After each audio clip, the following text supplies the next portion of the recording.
सबसे पहले subscribe, like and press icon button and please do share. Hello friends, कैसे हैं आप सभी।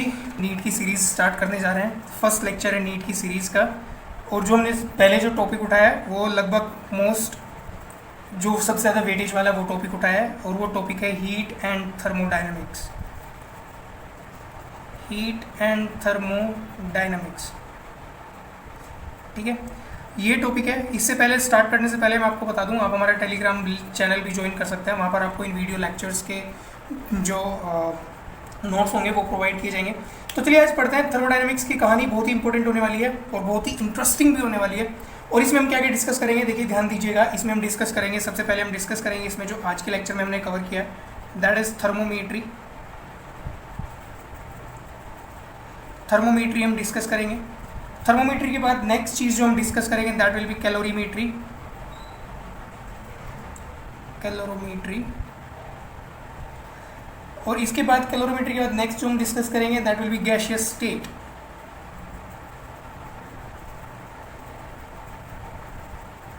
गैसियस स्टेट के बाद हम इसमें डिस्कस करेंगे थर्मोडायनामिक्स।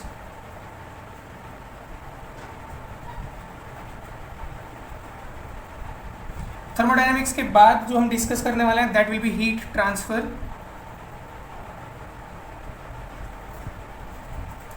और हीट ट्रांसफर के बाद हम जो लास्ट टॉपिक इस यूनिट में हम डिस्कस करने वाले हैं that will be thermal expansion. Thermal expansion. In topic से मिला के, इन टोटल टॉपिक से मिला के नीट में आपसे at least out of 45 questions there will be at least 4 to 5 questions. तो देखिए बहुत ज़्यादा वेटेज वाला टॉपिक है, इसलिए बहुत ज़्यादा इंपॉर्टेंट हो जाता है, बहुत ज़्यादा इंपॉर्टेंट है। और इनमें भी ये calorimetry, gaseous state, thermodynamics and heat transfer, ये जो टॉपिक्स हैं they are like your doctor. I am marking them as doctor और star, whatever you can say, these topics are very important. तो आज हम सबसे पहले स्टार्ट करने वाले हैं थर्मोमीट्री। थर्मोमीट्री के बारे में डिस्कस करेंगे, ठीक है। तो बच्चों थर्मोमीट्री में हम क्या पढ़ते हैं, थर्मोमीट्री में बेसिकली हम स्टडी करते हैं हीट और टेम्परेचर की, ठीक है। अब ठीक है, ज़्यादा डिटेल में भी नहीं बताऊंगा मैं आपको, और इतने डिटेल में बता दूंगा कि आपका क्वेश्चन जो होगा नीट का वो इससे बाहर नहीं जाएगा। पूरी 101% कोशिश है कि जितने क्वेश्चंस और जितने टॉपिक्स और जितने कंसेप्ट हम यहाँ पर डिस्कस करेंगे उससे बाहर एक भी क्वेश्चन नहीं जाएगा, ठीक है। लेक्चर थोड़ा अगर कोई बोरिंग लगे किसी को तो भाई देख लेना, बाद में पॉज कर लेना, बाद में देख लेना। ऐसा कोई इतना ज़्यादा हार्ड एंड फास्ट रूल नहीं है, लेकिन वन गो में देखोगे तो बहुत ज़्यादा अच्छा रहेगा, क्योंकि लेक्चर सीरीज़ है, ठीक है। टाइमली हम भी अपलोड करेंगे लेक्चर्स और आपको भी टाइमली देखना है। तो थर्मोमीट्री हम डिस्कस करते हैं। थर्मोमीट्री हम स्टार्ट करते हैं। पहला टॉपिक थर्मोमीट्री। इस थर्मोमीट्री के अंदर हम बात करते हैं टेम्परेचर की और टेम्परेचर स्केल्स की। इसमें हम दो चीज़ों की स्टडी करेंगे, एक तो टेम्परेचर की कि टेम्परेचर एक्चुअल में है क्या, और टेम्परेचर स्केल की टेम्परेचर के अलग अलग स्केल कौन कौन से होते हैं और उनके कन्वर्जन्स जो होते हैं, ठीक है। मेनली आपने सुना होगा केल्विन स्केल होता है, सेल्सियस स्केल होता है, फ़ारेनहाइट स्केल होता है। तो उन स्केल के बीच में क्या रिलेशन होते हैं, कैसे क्वेश्चन पूछे जाते हैं, वो सारी चीज़ें हम यहाँ पर डिस्कस करने वाले हैं, ठीक है जी। चलिए स्टार्ट करते हैं। अब सबसे पहले हम इसमें डिस्कस करेंगे, हम डिफाइन करते हैं what is temperature. What is temperature, temperature क्या होता है बताइए। टेम्परेचर की डेफिनेशन बताओ जल्दी बताओ। चलो मैं बता देता हूँ।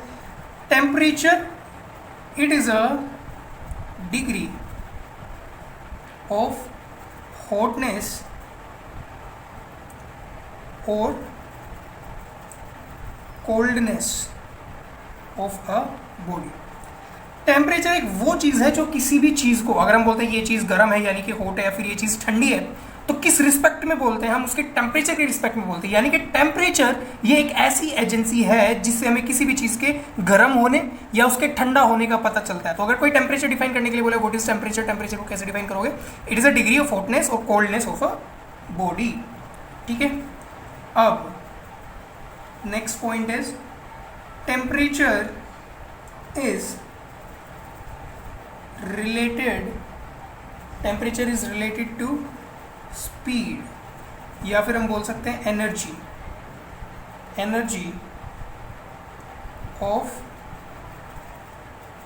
Molecules of a body. ये क्या कहना चाहता है, ये पॉइंट ये बोल रहा है कि जिस भी चीज का टेम्परेचर जितना ज्यादा होगा, जितना ज्यादा टेम्परेचर, उतनी उस मॉलिक्यूल के पास या फिर उस चीज के पास उतनी ही ज्यादा एनर्जी होगी। फॉर एग्जाम्पल, जब आपने सॉलिड स्टेट पढ़ा 9th क्लास में, जो भी हमने अपने चैनल पे वीडियो डाली हुई है उसकी भी, स्टेट्स ऑफ मैटर की, उसमें आपने देखा होगा या पढ़ा होगा 9th क्लास में कि जो सॉलिड स्टेट होती है वो सबसे ज़्यादा कॉम्पैक्ट पार्टिकल्स पास होते हैं बहुत ज़्यादा, वो इतना ज़्यादा वाइब्रेट नहीं करते और उनका जो एनर्जी होती है वो कम होती है। जबकि हम चले जाएंगे उसको हीट करेंगे तो वो लिक्विड बन जाएगा, यानी कि उसकी एनर्जी इंक्रीज हुई, और जैसे ही एनर्जी इंक्रीज हुई तो स्पीड इंक्रीज हो गई, और जैसे गैसियस स्टेट में जाएंगे और ज़्यादा हीट करेंगे तो वो गैसियस बन जाता है, यानी कि टेम्परेचर ज़्यादा हुए जा रहा है, स्पीड ज़्यादा हुए जा रही है और स्टेट चेंज हुए जा रही है। सिमिलर कंसेप्ट ये बोल रहा है कि temperature is related to speed और energy of a molecule of a body, यानी कि जो चीज़ जितनी ज़्यादा गर्म होगी उसकी काइनेटिक एनर्जी उतनी ही ज़्यादा होगी। काइनेटिक एनर्जी, वैसे काइनेटिक एनर्जी का फॉर्मूला देखो, काइनेटिक एनर्जी का फॉर्मूला वैसे तो होता है 12mv², ठीक है, यानी कि मास और वेलोसिटी। लेकिन जब आप आगे पढ़ोगे इसी चैप्टर में तो आपको पता चलेगा कि ये जो वेलोसिटी होता है ये टेम्परेचर पे डिपेंड करती है, और जब ये टेम्परेचर पे डिपेंड करती है तो जैसे जैसे टेम्परेचर इंक्रीज होता है तो वेलोसिटी इंक्रीज होती है, और जैसे जैसे वेलोसिटी इंक्रीज होगी इसका मतलब काइनेटिक एनर्जी इंक्रीज होगी, यानी कि एनर्जी इंक्रीज होगी। ठीक है बच्चों, तो ये पॉइंट आपको क्लियर हो गया होगा। ठीक है, बहुत इंपॉर्टेंट पॉइंट है। अब नेक्स्ट पॉइंट इज कि टेम्परेचर इज डिफाइंड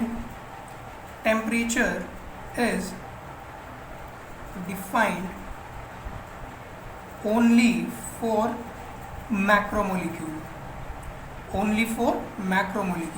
कि टेम्परेचर जो है सिर्फ और सिर्फ मैक्रोमोलिक्यूल्स के लिए डिफाइंड है। मैक्रोमोलिक्यूल्स मतलब बहुत सारे जब एटम्स एक साथ होते हैं, बहुत सारे मतलब सिस्टम ऑफ पार्टिकल्स,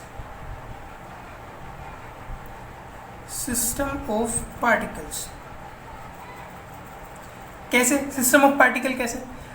बच्चों आप सबने सुना होगा कि कभी भी हम ये नहीं बोलते कि एक एटम का टेम्परेचर, हम बोलते कि सॉलिड, इस आयरन ब्लॉक का टेम्परेचर, इस वुडन ब्लॉक का टेम्परेचर, इस प्लास्टिक का टेम्परेचर, ठीक है, हम बहुत सारे एटम्स के साथ एक साथ बात करते हैं कि उनका टेम्परेचर, यानी कि टेम्परेचर मैक्रोमोलिक्यूल के लिए डिफाइन होता है। ऐसा नहीं है कि हम कोई गैस लेंगे और हम बोलेंगे कि भाई देखो ये ऑक्सीजन का एटम है, ये ऑक्सीजन का एटम है, इसका टेम्परेचर, ठीक है। एक एटम के लिए या एक मॉलिक्यूल के लिए कभी भी टेम्परेचर को डिफाइन नहीं किया जाता। टेम्परेचर को डिफाइन किया जाता है हमेशा सिस्टम ऑफ पार्टिकल्स के लिए, यानी कि मैक्रोमोलिक्यूल्स के लिए, यानी कि जैसे किसी स्टूल का टेम्परेचर, किसी यूटेंसिल का टेम्परेचर, किसी ह्यूमन का टेम्परेचर, ठीक है, एनवायरनमेंट में एटमॉस्फेयर का टेम्परेचर। तो ऐसा नहीं है कि हम उसमें से एक गैस का मॉलिक्यूल, नाइट्रोजन गैस का मॉलिक्यूल निकाल के बोलेंगे कि चलो भाई इस नाइट्रोजन गैस के मॉलिक्यूल का टेम्परेचर बता दो, इस कार्बन के एटम का टेम्परेचर बता दो। तो किसी भी एक एटम के लिए, यानी कि माइक्रोमोलिक्यूल्स के लिए हम टेम्परेचर डिफाइन नहीं करते। Temperature is defined only for the system of particle, यानी कि बहुत सारे पार्टिकल्स और मॉलिक्यूल्स एक साथ होने पड़ेंगे, उनके लिए हम टेम्परेचर को डिफाइन कर सकते हैं। ठीक है, चलिए अब there are certain properties which changes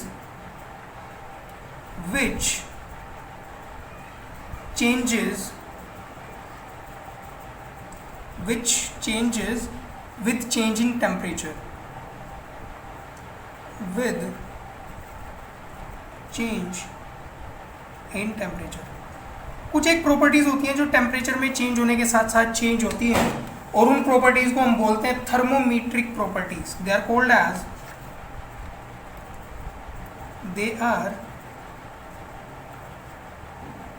called as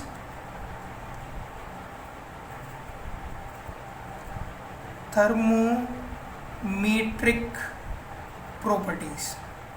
ठीक है, जो प्रॉपर्टीज टेम्परेचर के साथ साथ किसी भी एलिमेंट में या किसी भी मॉलिक्यूल्स के सिस्टम में जो प्रॉपर्टीज टेम्परेचर में चेंज होने के साथ साथ चेंज होती है, उन प्रॉपर्टीज को हम बोलते हैं थर्मोमीट्रिक प्रॉपर्टीज। फॉर एग्जांपल, जैसे कोई चीज़ किसी चीज़ का एक्सपेंशन होता है, कोई चीज़ एक्सपैंड करती है, जैसे जैसे हम हीट करते हैं, मान लो आइस क्यूब, ठीक है, आइस है यानी कि वाटर है, सॉलिड, उसको हम टेम्परेचर देना स्टार्ट करते हैं, हीट करना स्टार्ट करते हैं, वो लिक्विड बन जाता है, और जैसे उस लिक्विड को और फर्दर हीट करते हैं तो वाटर वेपर बन जाता है। यानी कि ये एक्सपेंशन जो है, एक्सपेंशन ऑफ मॉलिक्यूल, ये टेम्परेचर पे डिपेंड कर रहा है, hence this expansion is a thermometric properties.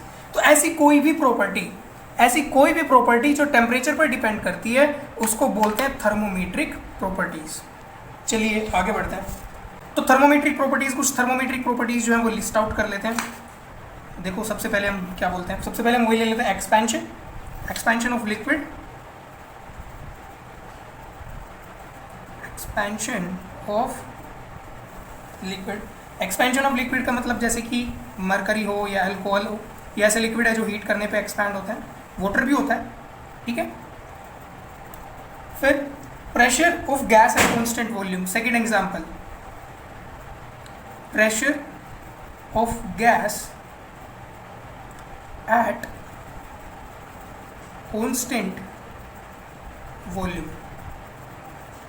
Pressure of gas at constant volume change होता है। फॉर एग्जांपल आपने एक इक्वेशन सुनी होगी, PV is equal to nRT, ठीक है, ये इक्वेशन है। इस इक्वेशन में आप देखो कि अगर आप वॉल्यूम को कांस्टेंट रख दोगे, n already number of moles fix है, ये रेडबर्ग कांस्टेंट है, तो P will be directly proportional to temperature, यानी कि अब प्रेशर जो है टेम्परेचर के डायरेक्टली प्रोपोर्शनल है। इसका मतलब अगर आप, ये होती है गैस इक्वेशन, ठीक है, रियल गैस इक्वेशन भी होती है, आइडियल गैस इक्वेशन भी होती है। अभी के लिए मैं आपको सिर्फ इतना बोल रहा हूँ कि ये गैस इक्वेशन है, इसको जब आप गैसेज में पढ़ोगे आगे मैं आपको बता दूंगा अच्छे से, PV is equal to nRT, इसकी पूरी डेरिवेशन आएगी।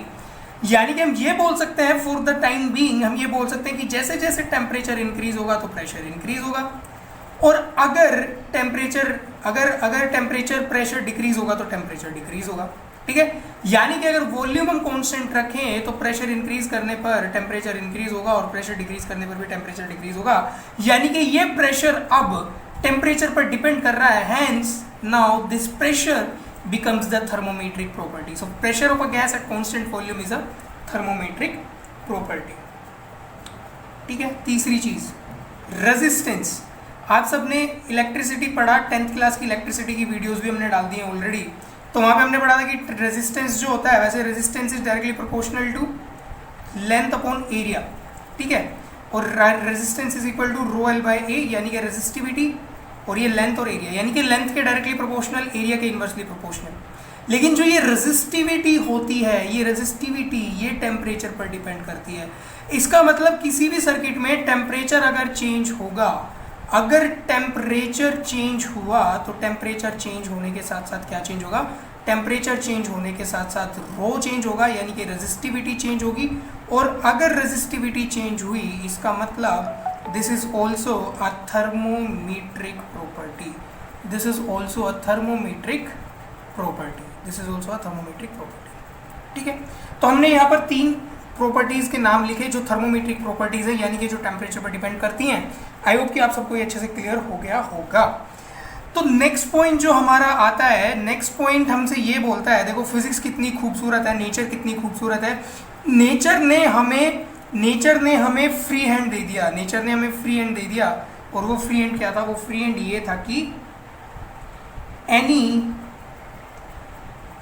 थर्मोमेट्रिक प्रॉपर्टी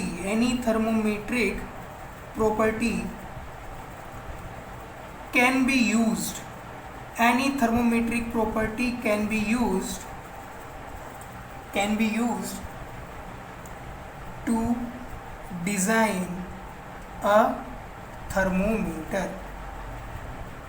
ठीक है, अब ये लाइन क्या बोल रही है कि इनमें से कोई भी थर्मोमेट्रिक प्रॉपर्टी जो भी है, चाहे वो एक्सपेंशन हो, pressure of gas, constant volume हो, या फिर रेजिस्टेंस हो, ठीक है, रेजिस्टेंस होता है, एक और होती है फोर्थ, और भी प्रॉपर्टीज के नाम लिख सकते हैं, जैसे रेडिएशन भी टेम्परेचर पर डिपेंड करता है, तो रेडिएशन, कंडक्शन, ये सारी चीज़ें आगे पढ़ेंगे हम लोग इसी यूनिट में, आगे अच्छे से पढ़ेंगे। और एक और प्रॉपर्टी, अगर मैं 5th प्रॉपर्टी का नाम लिखूँ तो एक होती है मैग्नेटिक ससेप्टिबिलिटी।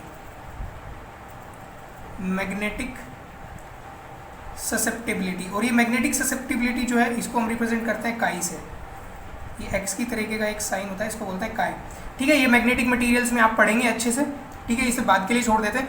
लेकिन याद रखना, सबसे ज़्यादा एक्यूरेट, मोस्ट एक्यूरेट जो चीज़ होती है वो यही होती है, magnetic susceptibility. This magnetic susceptibility is most accurate. This magnetic susceptibility is most accurate. होता क्या है कि any thermal property can be use to design a thermometer. इनमें से जितनी भी हमने ये थर्मोमेट्रिक प्रॉपर्टी लिखी है जो टेम्परेचर पर डिपेंड कर रही हैं, ये सारी की सारी प्रॉपर्टी, इनमें से किसी भी प्रॉपर्टी का यूज करके हम थर्मोमीटर को डिजाइन कर सकते हैं। We can design a thermometer using any of the above properties. ठीक है, और वो कैसे करते हैं वो भी हम आगे अब होता क्या था, जब ओल्ड थर्मोमीट्री जो थी, ओल्ड थर्मोमीट्री यानी कि पुराने ज़माने में when we were studding the old thermometry, old thermometry यानी कि पुराने ज़माने में जो थर्मोमीट्री थी, उस थर्मोमीट्री के टाइम पे क्या होता था, उस थर्मोमीट्री के टाइम पे हम 2 रेफरेंस पॉइंट लेते थे। हमारे रेफरेंस पॉइंट 2 रेफरेंस पॉइंट होते थे, यानी कि टेम्परेचर को मेजर करने के 2 रेफरेंस पॉइंट थे। 2 रेफरेंस पॉइंट, जिसमें से पहला था melting point of ice, melting point of ice, और दूसरा था बॉइलिंग पॉइंट ऑफ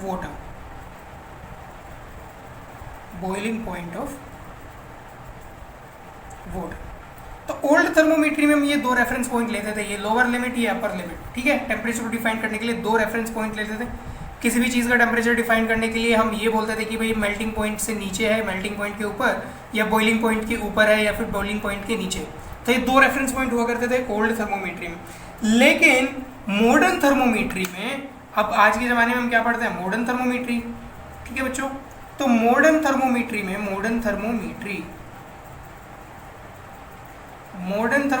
में ये रेफरेंस पॉइंट जो है वो चेंज कर दिए गए, और वो रेफरेंस पॉइंट कौन कौन से लिए गए, वो रेफरेंस पॉइंट लिए गए 2, ठीक है।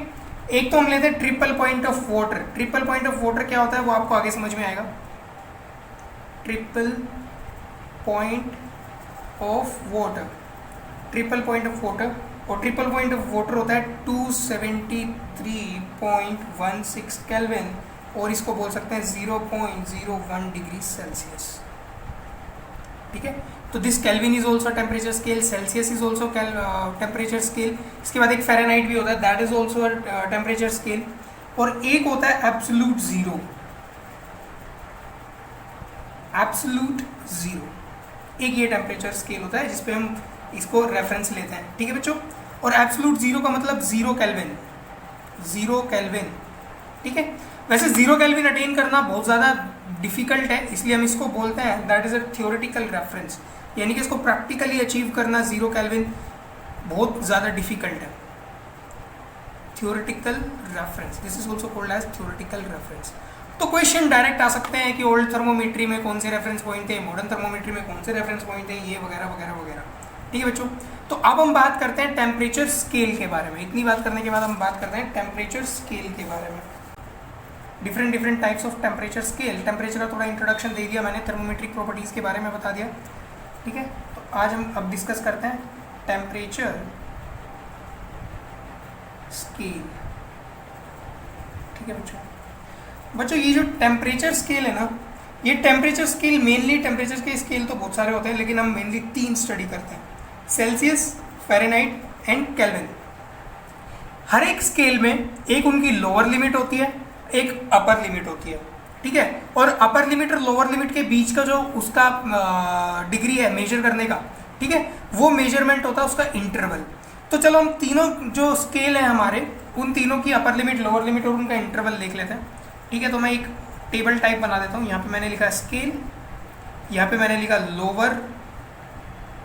लोअर फिक्स्ड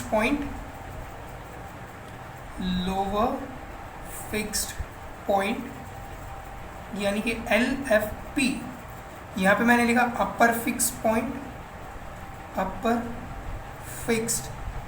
पॉइंट यानी कि UFP, ठीक है। और यहाँ पे लिख दिया मैंने इनका इंटरवल कि कितने इंटरवल का है, ठीक है। चलिए सबसे पहले स्टार्ट करते हैं हम किसके साथ, हम करते हैं सेल्सियस के साथ, कि सबसे पहले हम पढ़ते हैं सेल्सियस स्केल। सेल्सियस होता है एक स्केल सेल्सियस में बताओ लोअर फिक्स पॉइंट कौन सा होता है, लोअर फिक्स पॉइंट होता है boiling triple point of water, lower fix point जो होता है वो होता है melting point of ice. Melting point of ice कौन सा, मतलब 0 डिग्री सेल्सियस, ठीक है, 0 डिग्री सेल्सियस यानी कि 0 हो गया। अपर फिक्स पॉइंट कितना होता है, बॉइलिंग पॉइंट ऑफ वाटर यानी कि 100 डिग्री सेल्सियस यानी कि 100। अब 0 और 100 का इंटरवल कितना हुआ, यानी कि इन दोनों का गैप, 0 से लेकर 100 तक का गैप कितना हुआ, 100। यहाँ पे मैंने इंटरवल लिख दिया 100, ठीक है। चलिए अब सेकंड स्केल की बात करते हैं। सेकंड स्केल हम लेते हैं फ़ारेनहाइट, ठीक है। अब फ़ारेनहाइट की अगर बात करते हैं, फ़ारेनहाइट में जो लोअर फिक्स पॉइंट होता है that is 32 Fahrenheit, 32। Upper fix point जो होता है यानी कि 212 फ़ारेनहाइट, ये होता है 212। तो बताइए इनकी इंटरवल कितना आ गया, इनका इंटरवल कितना आ गया, इनका इंटरवल आ गया 180। This is the interval.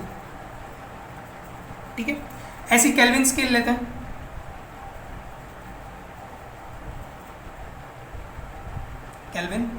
Kelvin scale में लोअर जो फिक्स पॉइंट होता है वो होता है 273.15 केल्विन, यानी कि 273.15, और अपर फिक्स पॉइंट कितना होता है 373.15 केल्विन, यानी कि 373.15, और इनका भी इंटरवल कितना आ गया, इनका भी इंटरवल जो आ जाता है वो आ जाता है 100 डिग्री सेल्सियस, सॉरी 100। ठीक है, यानी कि सेल्सियस जो स्केल था उसमें lower fix point 0, upper fix point 100, interval आ गया 100। फ़ारेनहाइट में lower fix point 32, upper fix point 212 और इनका इंटरवल आ गया 180। केल्विन में भी लोअर फिक्स पॉइंट 273.15, अपर फिक्स पॉइंट 373.15 और इनका भी इंटरवल आ जाता है 100। तो ये बात होती है टेम्परेचर स्केल्स की, और अब हम इनमें करेंगे रिलेशन, ये इन टेम्परेचर स्केल में रिलेशन कैसे है, क्योंकि क्वेश्चन कैसे पूछे जाते हैं, क्वेश्चन पूछे जाते हैं कि अगर सेल्सियस में कोई रीडिंग, मान लो सेल्सियस की 20 डिग्री सेल्सियस कोई रीडिंग है, तो बताओ उस टेम्परेचर के कोरस्पॉन्डिंग फ़ारेनहाइट स्केल में कितनी रीडिंग आएगी, या फिर केल्विन स्केल में कितनी रीडिंग आएगी। क्वेश्चन पूछ सकते हैं कि बताओ 16 फ़ारेनहाइट टेम्परेचर सेल्सियस स्केल में कितनी रीडिंग आएगी। तो इस तरीके से इनका आपस में इंटर कन्वर्जन पूछा जाता है और उसका रिलेशन हम यहाँ पर बना देते हैं। ठीक है, सो अब हम क्या पढ़ते हैं, relation between temperature scales.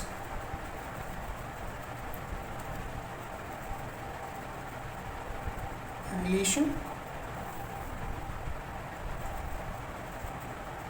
Between temperature scales. सारे टेम्परेचर स्केल्स के बीच में जितने रिलेशन होते हैं वो रिलेशन हम देखते हैं। चलिए ठीक है, तो इसके लिए मैं एक सिंप्लीफाई करने के लिए मैं एक थोड़ा सा ग्रिड टाइप बना देता हूँ, एक छोटा सा डायग्राम बना देता हूँ।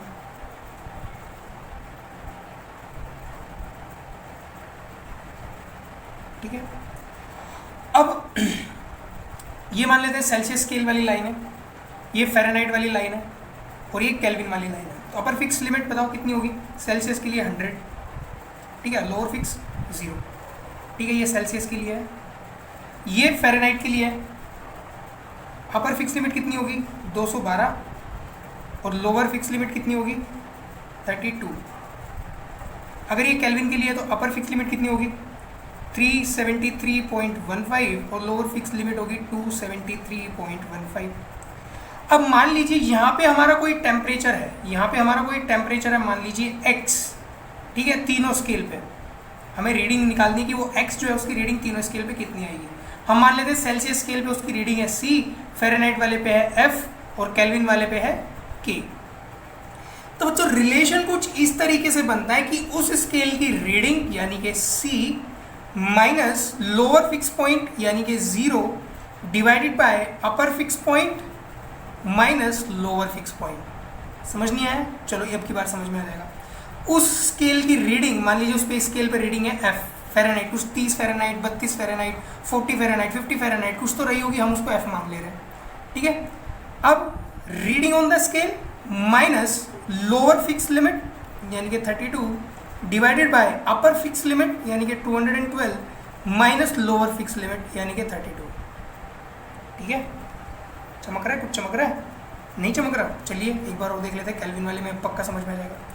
Reading on that scale that means k minus lower fix limit यानी कि 273.15 divided by upper limit of that scale 373.15 minus lower fix limit of that scale 273.15। तो ये हमारा बन गया इंटर कन्वर्जन का formula, and this is also a DR for us doctor. ठीक है, या फिर स्टार मार्क कर सकते हैं। अब मान लीजिए आपसे पूछा कि चलो 40 डिग्री सेल्सियस पे फ़ारेनहाइट की वैल्यू बताओ, तो हम यहाँ पे c की वैल्यू 40 पिट करेंगे, f की वैल्यू फाइंड कर लेंगे इन दोनों इक्वेशन से, इस रिलेशन से। मान लीजिए केल्विन की वैल्यू पूछ रहा है और 80 फ़ारेनहाइट पे, तो यहाँ पे f की वैल्यू 80 पुट करेंगे और यहाँ से k की वैल्यू निकाल लेंगे। तो ये हो गया टेम्परेचर स्केल। एक दूसरे से टेम्परेचर स्केल में जो रिलेशन है उनसे कैसे फाइंड किया जाता है। चलिए इसको थोड़ा और सिंप्लीफाई वे में कर देते हैं। ठीक है, थोड़ा और सिंप्लीफाई वे में कर लेते हैं। कैसे? चलो इसी को डिड्यूस करते हैं, इसी को डिड्यूस करेंगे तो कितना आएगा, ये आएगा c minus zero divided by 100 minus zero, कितना आ जाएगा 100 is equal to f minus 32 divided by 212 minus 32, कितना आ जाएगा 180, k minus 273.15 divided by 373.15 minus 273.15, तो ये आ जाएगा k माइनस 273.15 डिवाइडेड बाय 100। अब अगर नीचे मैं सबको थोड़ा सा कॉमन फैक्टर लेके काट दूं, ठीक है, 20 से काट देते हैं, चलो ये कितना आ जाएगा 5, ये कितना आ जाएगा 9 और ये कितना आ जाएगा वापस से 5। So we can also write it as c minus zero divided by 5 is equal to f minus 32 divided by 9 is equal to k minus 273.15 divided by 5। This also is doctor for us. अब बच्चों अगर आपको upper limit lower limit वगैरह पता है ना, तो ये सारे रिलेशंस आप खुद बना सकते हैं, नो नीड टू क्रैम्प, रटने की कोई जरूरत नहीं है। अगला जो लेक्चर आएगा इस सीरीज का सेकंड लेक्चर, उसमें हम इनके ऊपर क्वेश्चन प्रैक्टिस भी करेंगे, ठीक है। तो ये तो हो गया टेम्परेचर स्केल का रिलेशन। अब चलिए अगर कहीं पे टेम्परेचर डिफरेंस दिया हो, टेम्परेचर डिफरेंस वगैरह भी दे सकता है। फॉर एग्जाम्पल कैसे, मान लीजिए कि एक हमारे पास ये रिलेशन आया, कोई टेम्परेचर डिफरेंस भी कंसिडर कर लेते हैं, टेम्परेचर डिफरेंस वगैरह भी दे सकता है क्वेश्चन में, ठीक है। और इन चीज़ों को अप्लाई कैसे करना है वो हम क्वेश्चन में डिस्कस करेंगे अच्छे से। टेम्परेचर डिफरेंस, मान लीजिए हमारे पास कोई रीडिंग है सेल्सियस की, तो उसको हमने मान लिया C1 लिख दिया, C1 divided by 5 is equal to F1 minus 32 divided by 9 is equal to K1 minus 273.15 divided by 5। This is equation 1, ठीक है। कोई दूसरा टेम्परेचर गिवन है, किसी दूसरे टेम्परेचर में सेल्सियस में रीडिंग आ रही है C2, इसको हम लिख सकते हैं C2 बाई 5, फ़ारेनहाइट में 2, उसमें दूसरी रीडिंग आ रही होगी यानी कि F2 minus 32 by 9 is equal to K2 minus 273.15 by 5। This is second equation. और हमें गिवन है इन दोनों का डिफरेंस, यानी कि अगर हम ये कर देंगे equation 2 minus equation 1, equation 2 minus equation 1 क्या आ जाएगा बताओ, C2 minus C1 divided by 5 is equal to F2 minus F1 divided by 9 is equal to K2 minus K1 divided by 5। या फिर हम इसको ऐसे भी लिख सकते हैं, कैसे लिख सकते हैं बताओ, इसको हम ऐसे भी लिख सकते हैं कि डेल्टा C बाई 5 यानी कि change in degree Celsius is equal to change in Fahrenheit by 9 is equal to change in Kelvin by 5।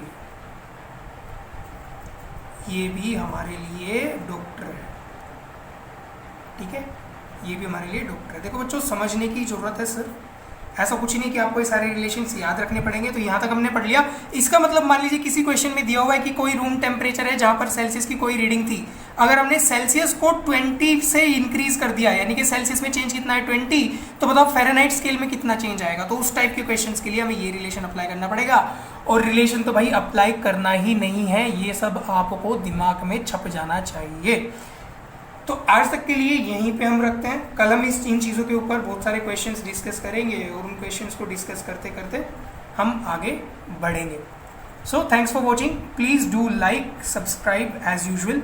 और अगर आपको लेक्चर बहुत ज़्यादा पसंद आया तो प्लीज़ कम से कम अपनी क्लासमेट या अपने जो भी किसी भी इंस्टीट्यूट में पढ़ते हो कम से कम 5 बच्चों के साथ शेयर जरूर करें। आप हमारा टेलीग्राम चैनल भी ज्वाइन कर सकते हैं जहाँ पर पर्सनली आप डाउट्स पूछ सकते हैं।